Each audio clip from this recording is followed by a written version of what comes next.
So, welcome to this very special edition of Menopause Conversations. During lockdown, I've done a wonderful series called Coaching Conversations.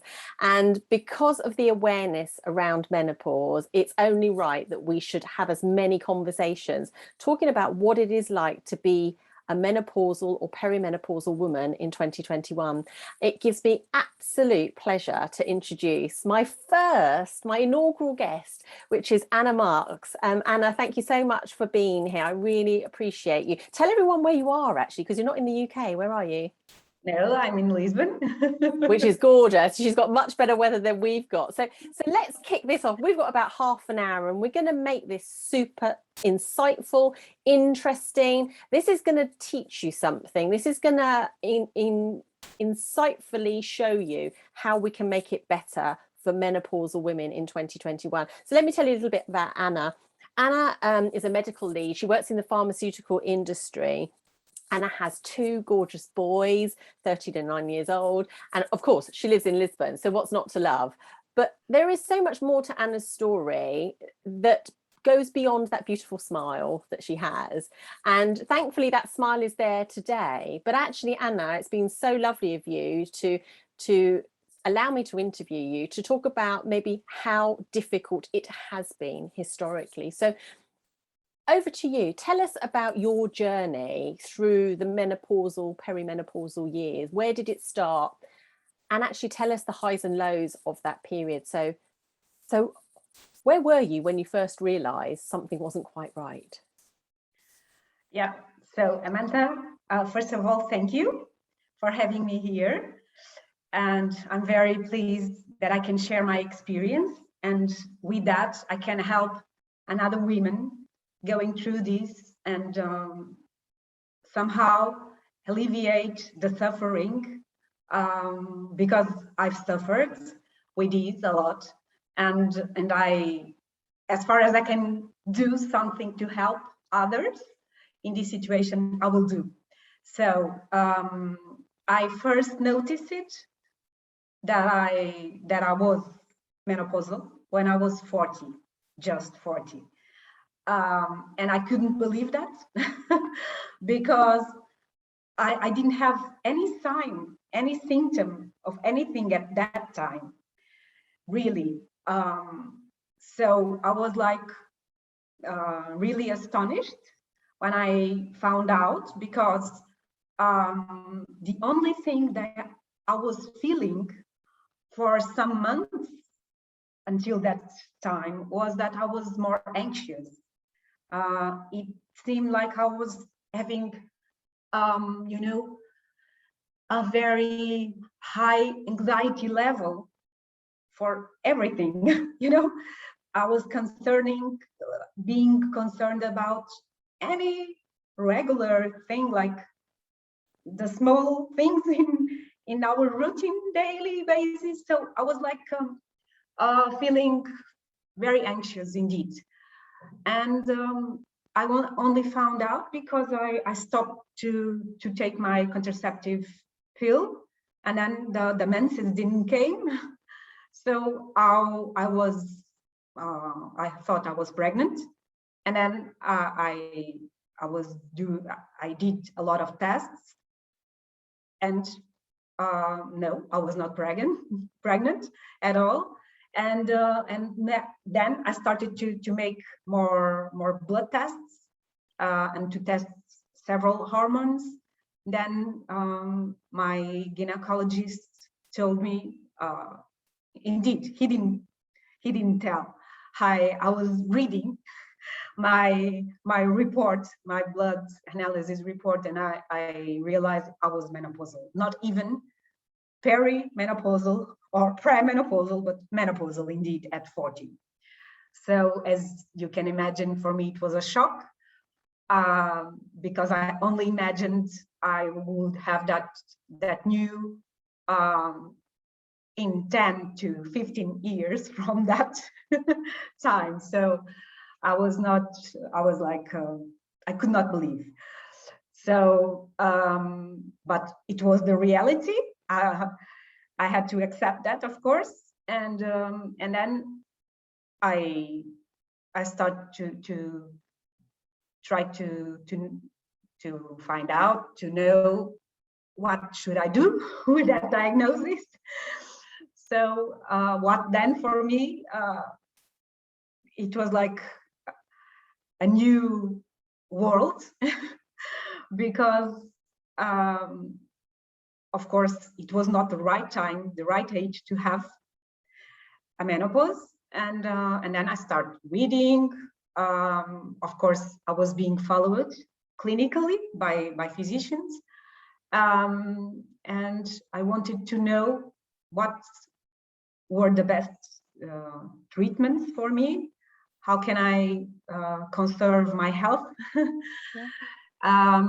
But unfortunately, I realized that despite I was being clinically followed, I was not having the best management I could, because sometimes you really have to search for the right doctor, for the right specialist to treat you, and of course it shouldn't be that way. No, may I say that is one of the most common frustrations for women, is that you become more of an expert on you, and you become very knowledgeable about you and your situation, and trying to find someone who matches that knowledge, equals that knowledge, surpasses it even, is very, very difficult. And you do feel like it's a bit of a lottery, don't you? I mean, tell the listeners how many doctors you actually, and professionals you actually saw before you actually started to feel better. Yes, so I was being followed by one. Then I gave up because he was not treating me the way I was feeling I deserved to be treated clinically, because I was reading and it was not according the clinical practice was not according to what I was reading in clinical papers. I have a medical pharmacist. I'm a pharmacist, you know, so I have a medical sciences background, and I, of course, in that way, it's good for me because I have some knowledge of specific knowledge of many things. And then I changed to another doctor, and then she gave me hormonal replacement therapy, but that's all she gave, and anything else. What format what did you take in terms of your HRT, your hormone replacement therapy? What were you taking under the care of that second doctor? Was it estrogen, progesterone, testosterone? Yes, no, it was a estrogen and progesterone pill. Yeah. And can you tell people, I mean, when we've spoken previously, you described in really graphic detail the anxiety, particularly in work. I mean, here in the UK, we're making small steps towards the awareness increasing, but awareness is nothing unless you attach action to it. So just if you can describe what it was like, you know, you're very clear. You say it's not the menopause, you know, the anxiety and the menopause coincided at the same time. But in terms of as your menopause was progressing or your symptoms were progressing, that's when you really noticed about the anxiety. So would you mind telling people, I mean, what that was like and what strategies you were putting in place as a highly functioning professional, what you were doing to keep that hidden? Yes. So I was fighting that, of course. But as my condition progressed in months, I started to have hot flushes as well. So when I look after the second physician, I was at that time I was suffering from hot flushes as well. Mm-hmm. And sometimes it was very hard because I was, for instance, at work. It was winter time, and everyone was having was with coats and having a lot of clothes, and I was like, oh my god, it's so hot here. Yeah. I was like, maybe the air conditioning it's broken or something like that, because it's so hot. And everyone, no, it's not. Yeah. It's good. And I was like, oh my god, it's me. It's and I could feel I'm sweating. It was very, very uncomfortable and difficult to cope daily at work, because I was anxious. I was having that hot flashes. So not very. It was not very good to be in a meeting and not feeling good. Yeah. And this is one of the things, these are some of the changes that businesses and organizations need to make. There's certainly some considerations, actually temperature settings, actually making sure there's windows that can be opened, that there's water available, because a hot flash or hot flush can last seconds to minutes, to hours for some women. And I mean, there is also, there's so many symptoms that can affect women at work. One that isn't really talked about, because I think there's a lot of stigma behind it, is flooding. Women don't talk about flooding, because that is where literally you could stand up to stand and present something, and literally your whole womb, the entire contents of your menstrual blood comes away. That happened to me. That happened to me once in a meeting. I was seated, and when I got up to go to the flip chart, I had that, and it was a big discharge, and I was like, oh my god. Then I said, oh, I need to go to the bathroom, because in the minute after I would be like Yes. not very good to be there with all of my colleagues. So it was very very stressful, Anna. Very stressful. And yes, it was not. I didn't feel. I didn't feel confident enough to talk to my manager at that time and say, oh, listen, I'm not doing well. I have this and this, and people don't understand. What's happening with her? Yes. Because it's so invisible, isn't it? It's invisible. Hot flushes, some ladies get a bit of a red neck and rising up the face, but actually for a lot of women, you just feel like your head's on fire. But of course, to anyone else outside you, they'd have no idea. And the whole thing about the flooding thing is, you have to be armed. It's almost like you have to have Teflon coated pants, because that amount of blood coming out is going to show eventually. So it's that whole thing of women being able to get to a bathroom, to be able to sort themselves out, and to have that dignity maintained, to remove the stigma. So if it's okay, can I just ask you, because again, this is another really important point. Women don't feel comfortable to talk to their line manager about something that is so incredibly personal. I mean, I can remember when I was pregnant, I had a bleed very early in my pregnancy. So anyone who's had a pregnancy or lost a pregnancy will know a show of blood can be very, very distressing, can't it? And yes, of course. I can even remember that, thinking, how do I go in and tell my boss that actually if this thing's happening, I'm going to need to go, and it doesn't look very professional, and I just dissolved into a bit of a mess.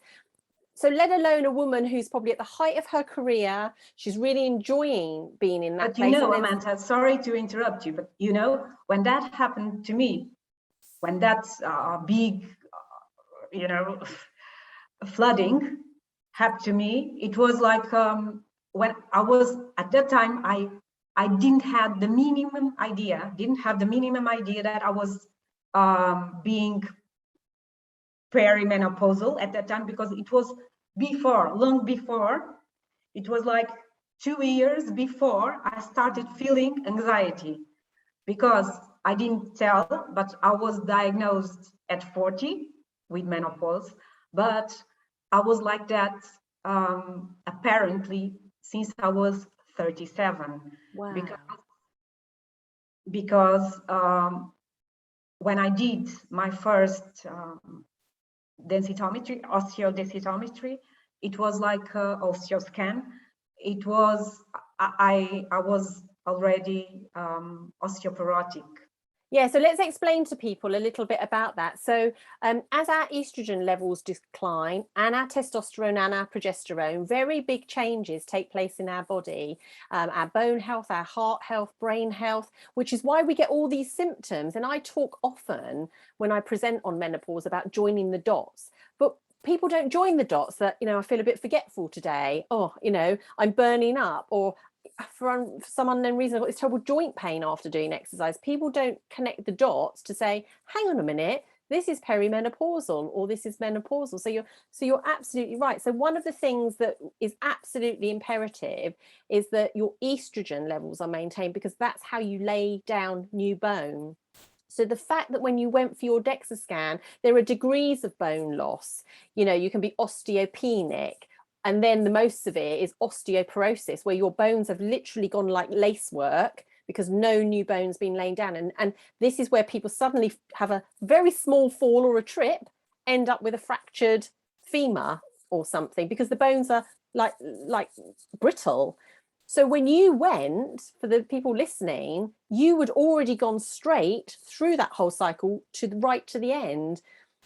How you got your head around that, Anna? On top of everything else you were dealing with, what had started out maybe having another child ended up on this journey of a nightmare by the sounds of it, finding out that actually your fertility has come to a very abrupt end. Not only that, your bone health isn't great. I mean, how did all of that make you feel? How did you respond to all of that?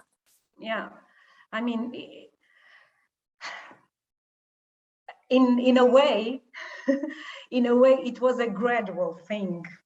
It was not good to be gradual, to be step by step. It was not good in the end, and I will explain.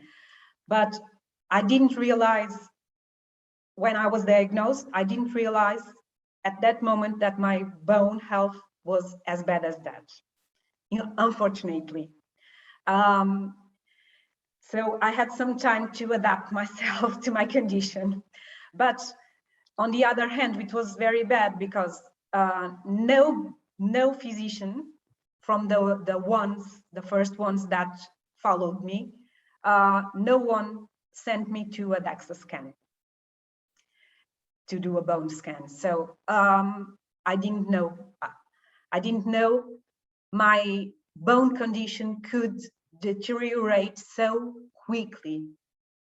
And of course, then when I start reading a lot, I realized that, because I understood that really dramatically changed, the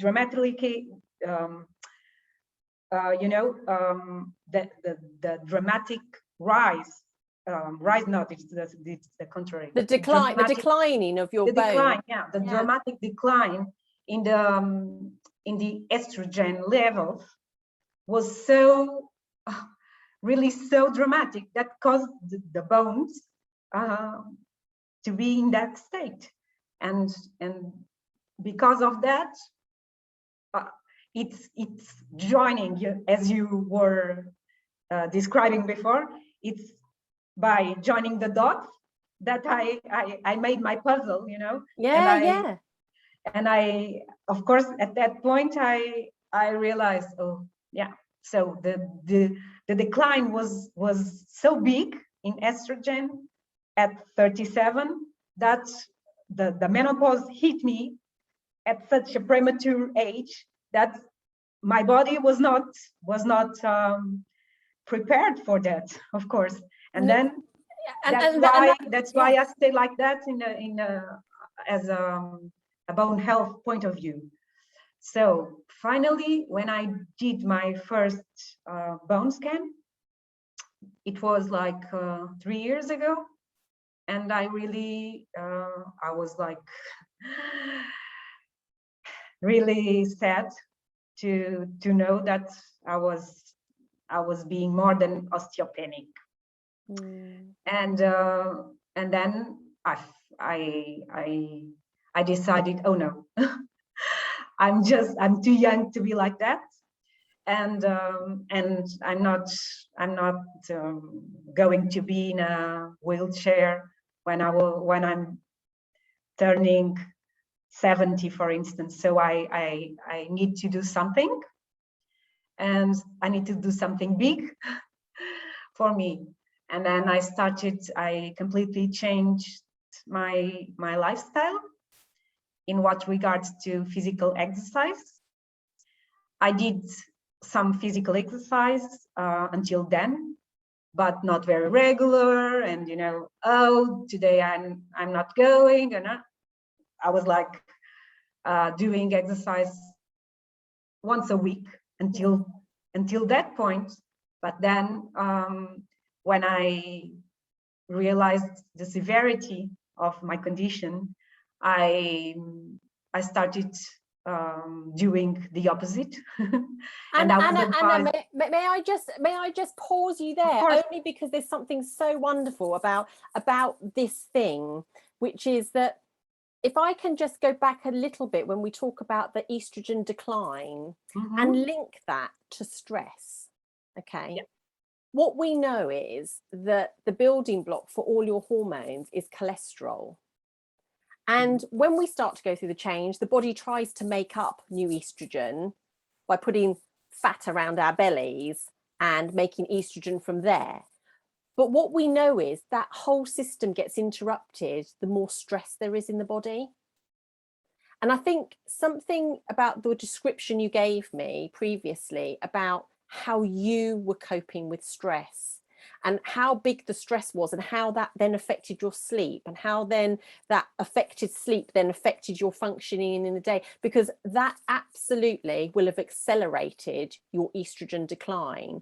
So because you are being so generous, is it okay to ask and for you to describe what your work day and night was like when you were in the height of maybe that decline of estrogen, which preceded you becoming osteoporotic? What was it like? Describe to people how your day would run. It was a nightmare. My life was a nightmare, really, because I was like, I was super stressed, in a super stressed condition all the time. So I was not coping with that anymore. I couldn't sleep. I had many sleep problems for about 3 years before I started to realize that I had to do something about that. And I even in my daily life, I was feeling a really big overstress and pressure all the time. And it was like a vicious cycle, because as much I was stressed and as much I didn't sleep, of course, I was not functioning. I was not having my mind in a well condition. So I was like getting deteriorated day by day, and I was I didn't want people to notice that, because I thought, oh, I'm a very strong person. I was never like this, and I had so many things going on in my life before, and I was never I never needed to do another thing about this. So I'm trying to solve it by myself. But I was being in a very bad condition, and because of that, I really had a burnout. And that is life-threatening burnout. You know, we sort of tag burnout as this throwaway word, but actually people die from burnout because the body gives up.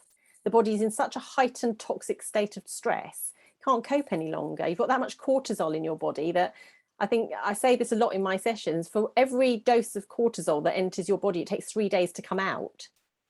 So, you know, you described to me previously that you think no one had any idea, because you would cleverly send emails. You'd use the lack of sleep period. Tell people what you then started to do, because it's a survival, isn't it?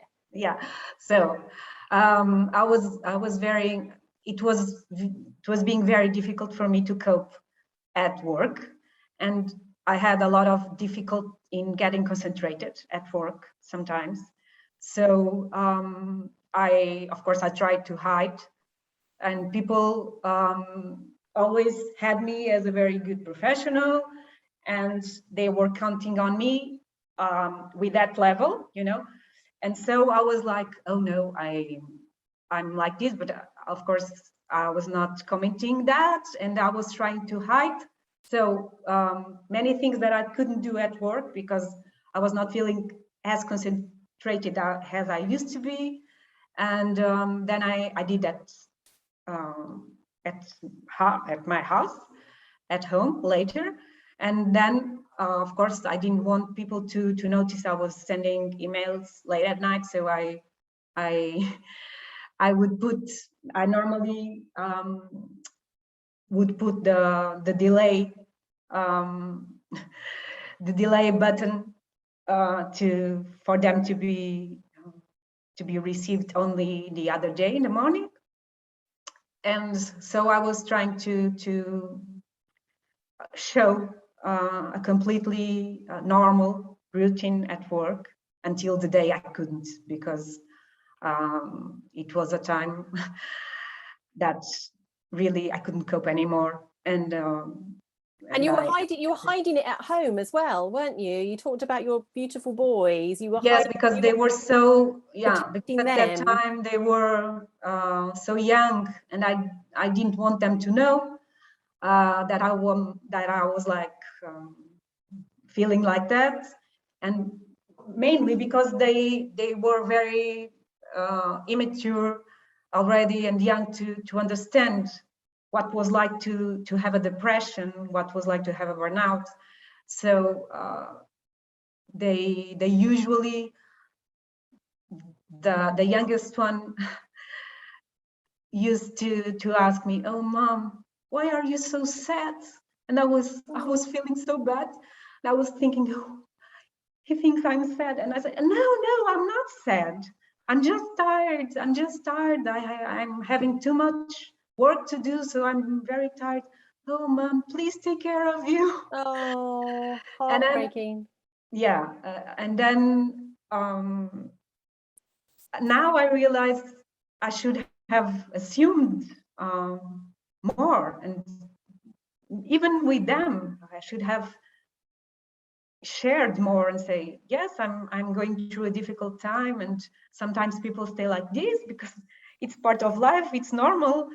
But at that time, somehow I didn't want to share and preferred to hide many things. Until now, because we met when I did a post about the menopause, and you were one of the first people to come to me saying, please, if there's anything I can do to add my voice, do something good, which is why it's so lovely of you. And you're doing this now, because let's get on to the best part of your journey, which is the part you're in now. I mean, you look absolutely stunning. You're such a kind, giving person. I mean, we've only met each other a couple of times, but you do so much already, and you know, you're changing things bit by bit, and through this video you're going to change things massively.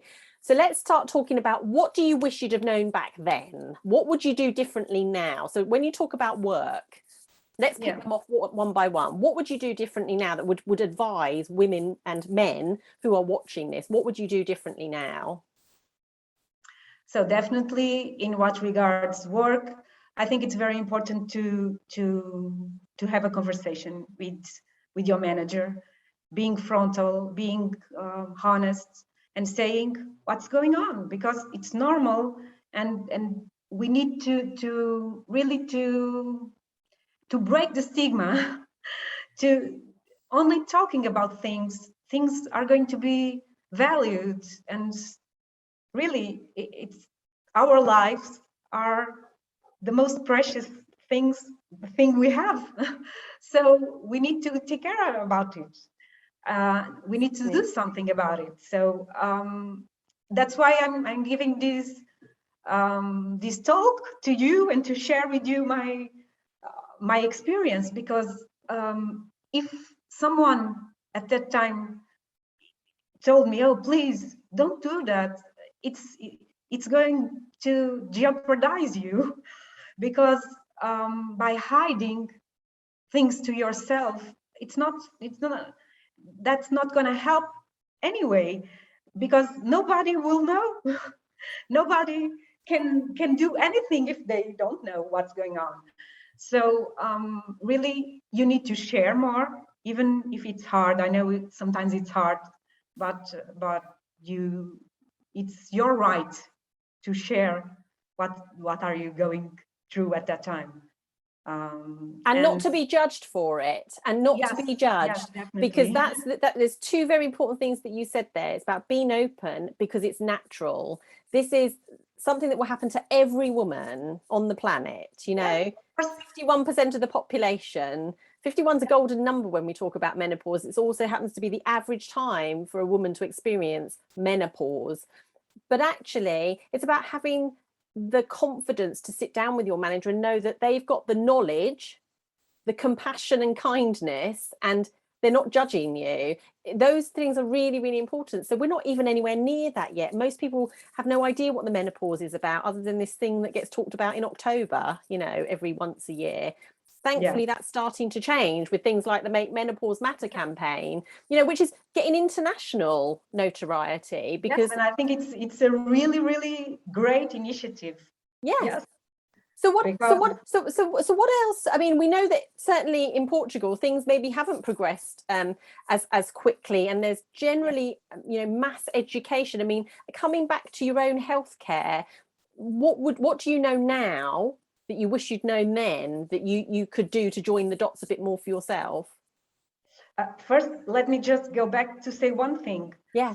To the work environment. So I think it's really crucial that you share with your manager at work, because some women like me, they unfortunately they experience menopause in 10 years or more before. So maybe the manager is not really aware that you at that age you are experiencing that in your life. So so the really, perimenopause, so anyone really over 34 should be aware, and everyone in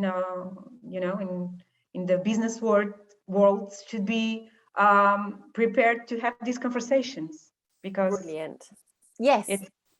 It's indeed the way things should be.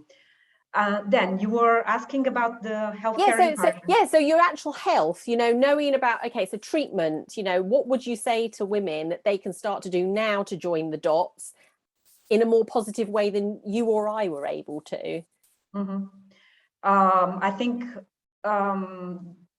they should be more and more aware of the consequences menopause can have, not only in the reproductive health or in the most immediate things that you think about that the consequences could be, because there are multi-organ effects. So bone is the first one, of course, or one of the first, but also another cardiovascular risks, another risks. So it should be approached in a functional way, and not as only, it's now I'm in menopause, I cannot get pregnant anymore. It's not only that, it's far beyond that. And so you really need to look at you as a whole, and in other points of view of other organs very important to your health. Definitely, because estrogen has over 400 functions in the body. I mean, that's mind-blowing. And that's not even talking about progesterone and testosterone. I mean, brain fog and they are very fatigue, important as well. or equally important. You know, throughout a woman's life, we actually make more testosterone than we do estrogen. So, but I think that comes down to a cost thing. But I think we need to bang the drum for testosterone, progesterone, and estrogen. I love what you just said there. It's not just about reproduction, it's about so much more. You know, our brain health. We know that even with COVID, women who take HRT have a better prognosis if they do catch COVID. And that's because estrogen has protective, anti-inflammatory properties. It's protective in that way. So, you know, there's so much that it does that we don't even know about, but we know it does a lot. And to not have it in our bodies is a bit like denying a diabetic insulin. You know, that would be unacceptable to society. So this should be equally unacceptable, because this is a hormone. We didn't ask for this. It's something that happens. And with women living on average 33 years after the menopause, we deserve it. Why should I think about the next 33 years being horrible, painful, soul destroying, crushing? It shouldn't be any of those things, because I've got something to contribute, as you have. We're still here. We've got so much more to give to our professions. Why should we step away just because we don't feel okay? And sadly, that is what a lot of women do. 1 in 5 women in the UK will actually leave her job because the symptoms are so terrible. Yes, and that's completely. I think that should be more visible to anyone, Definitely. to everyone. You know. Definitely. Because so can I ask you, because I think it's really important, we didn't have great experiences, but here is the deal. The more informed women are who go through their perimenopause, the more they know, the better an experience they have. Honestly and truthfully, if you know how to control your stress levels, your hormones don't plummet quite as dramatically.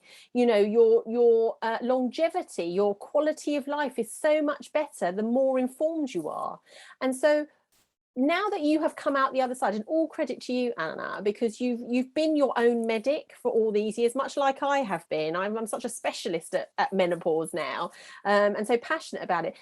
But what is brilliant about your life now, when you think, you know, you've navigated it through, and I know we have good days and not so good days, but what have you discovered about yourself since journeying through the menopause, perimenopause, menopause? What have you discovered about yourself?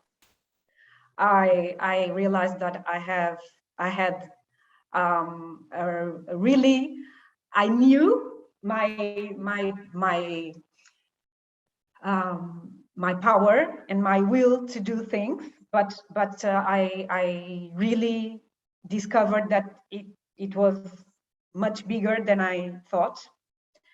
And as I was telling you, I started to do much more physical exercise, because I was advised by finally the right physician that I found how to treat me. And I think this is a very important piece of information for the ones that are listening to this conversation. That is, it's very important that you go to someone who treats you as a whole, as I was saying.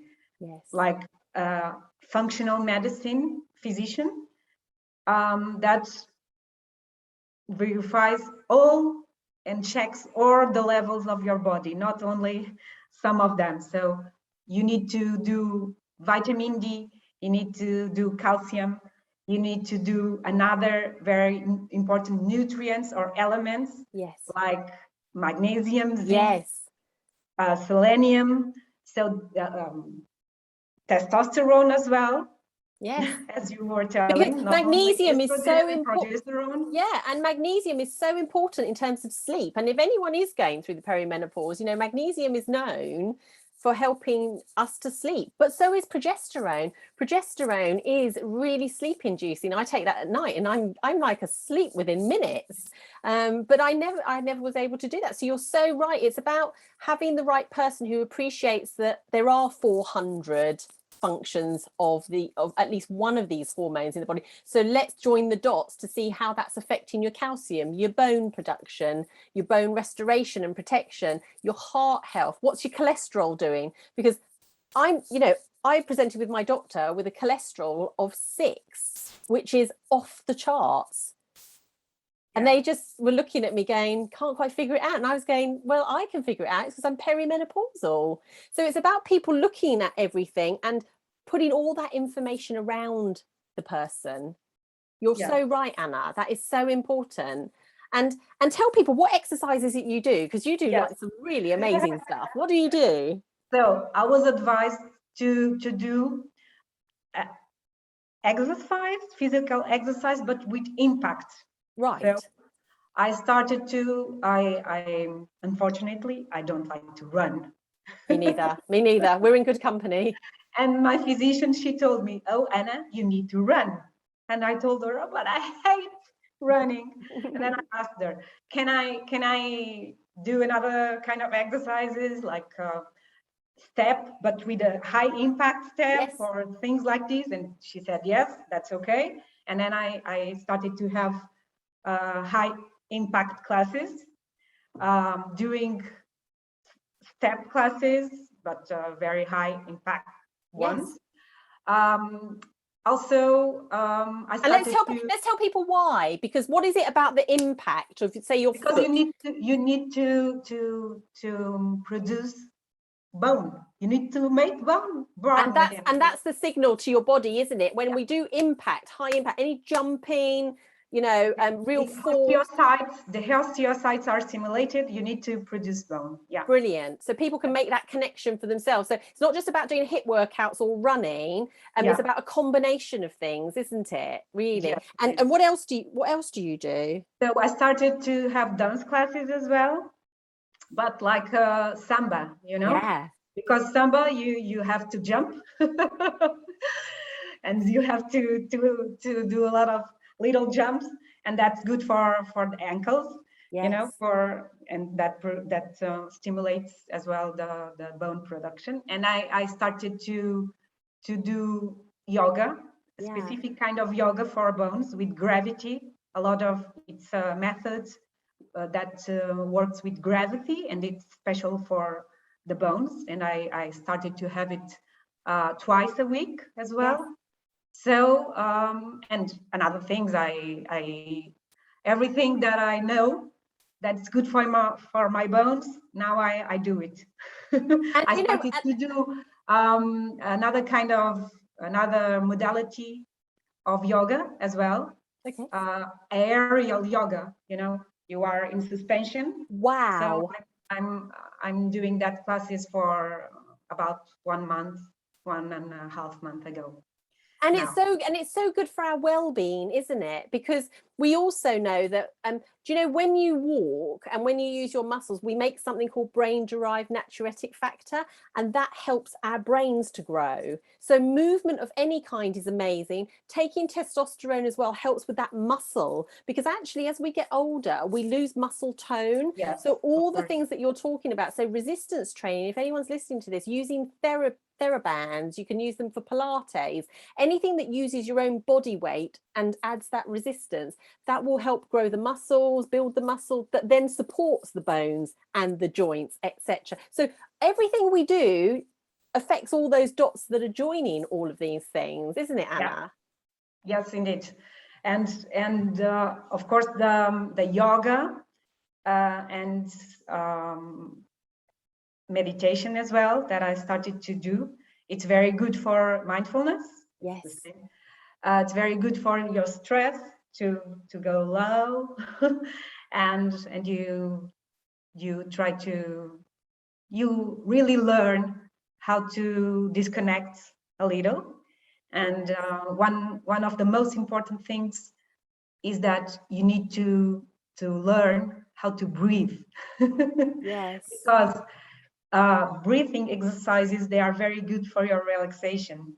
Yes, and that is what, remember we said, that's what switches off that stress response, which means your body's not thinking, oh, make the stress hormones. It's actually thinking, no, I'm going to have a go at still making some of the reproductive hormones, estrogen, progesterone, testosterone, because we still, even though we're menopausal, we do have a small level of these hormones floating around within us. So if we're stressed, that takes that level even lower. And that's why even women on HRT, if you start to feel stressful, some of the old symptoms coming back, that's a conversation to have with your clinician, because either your HRT needs a change of dose, or like you just said, is there something stressful happening in your life? Do you need to take better control of that? Do you need to show that kindness to yourself and do some things, do some exercise, do some relaxation?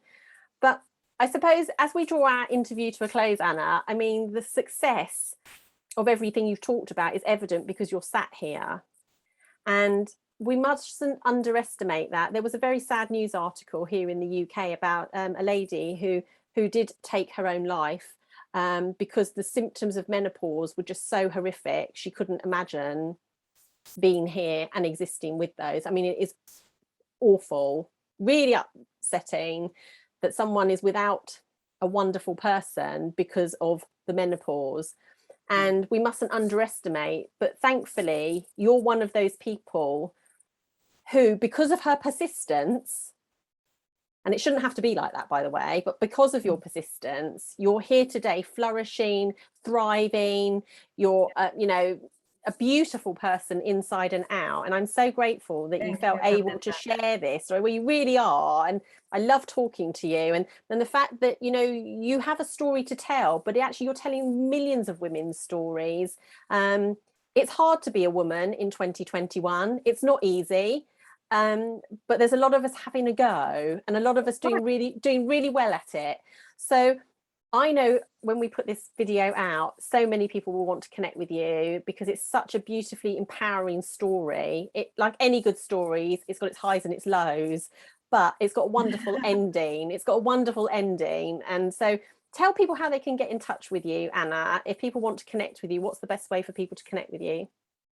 They can connect with me through LinkedIn, and then we can change emails, and of course I will answer exactly your answer as soon as I can. And my mission in these fields is that I want to create an association in Portugal for women going through this stage in life, and I'm especially and particularly sensitive to the premature menopausal ones, because it was the path I did, and I dedicate this talk to them. Because if I can help them, I will be really happy, and I will do all my best to create this association so that we can have a voice in Portugal. Okay? Definitely, and any support you need, you know, you can count on me. And so yeah. Just to say thank you so much again, because the type of menopause you have experienced is what we call primary ovarian insufficiency, POI. And that is basically what, for some unknown reason often, but it can be also surgical, that people go straight into menopause, and it is really. It was congenital. It was. There we go. Okay, so in your genes. Inherited. Yeah. Yeah, inherited. Okay. My grandmother. So important. And so we're going to continue these conversations. So I would also like to add in that you can connect with me on LinkedIn. I'm also on Instagram, and part of the reason that we're doing this is to be a voice for women, a resource center, so that women do not feel alone and do feel that they can talk to someone. So please follow me on Instagram at my Meno Coach. And that's the part that we're actually putting so much stuff out there, part of the Make Menopause Matter campaign. So Ana, thank you so much for being here today. I know. Thank you, Amanda, as well. It was lovely to be here. Thank you. So we'll see you next time.